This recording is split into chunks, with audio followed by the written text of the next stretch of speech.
Second issue ছিল আজকের PR পদ্ধতি। নির্বাচনের একটা সুন্দর পদ্ধতি বিশ্বের বিভিন্ন দেশে আছে এবং সুষ্ঠু নির্বাচনের জন্য এটা একটা সুন্দর পদ্ধতি আমরা মনে করি।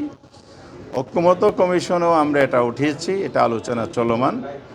আজকে ইলেকশন কমিশনের কাছেও আমরা আনুষ্ঠানিক বৈঠকের মধ্য দিয়ে এটা দাবি উত্থাপন করেছি, এটা এই পদ্ধতিটা যেন বাংলাদেশে চালু করা হয়।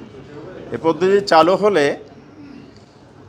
বর্তমান সরকার এবং নির্বাচন কমিশন জাতির কাছে যে প্রতিশ্রুতি দিয়েছে ইতিহাসের সেরা নির্বাচন, সুন্দর নির্বাচন উপহার দেবেন।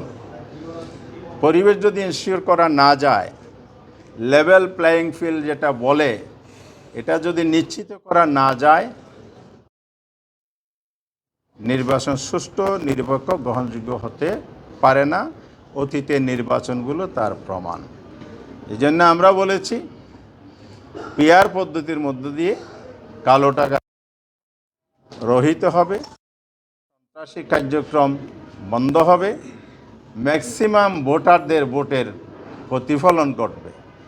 কারণ এখানে দলীয় নমিনেশন যে বাণিজ্য হয়, এটাও বন্ধ হওয়ার যথেষ্ট সুযোগ আছে। সেই কারণে এই পৃথিবীর বিভিন্ন জায়গায় আছে, এক এক জায়গায় এক একভাবে প্র্যাকটিস হয়। পার্সেন্টেজ, ভোট পার্সেন্টেজ প্রাপ্তির এখানে ভেরিয়েশন আছে। এখানে হাইয়েস্ট 5% আছে, আবার নিচের দিকে 1-2%-এর দিকেও আছে। আমরা 1%-এর ভিত্তিতে প্রাপ্ত ভোটের সাংখ্যিক হারে আসন বন্টন দলগুলোর জন্য সেই পদ্ধতিটিকে গ্রহণ করার জন্য অনুরোধ করেছি।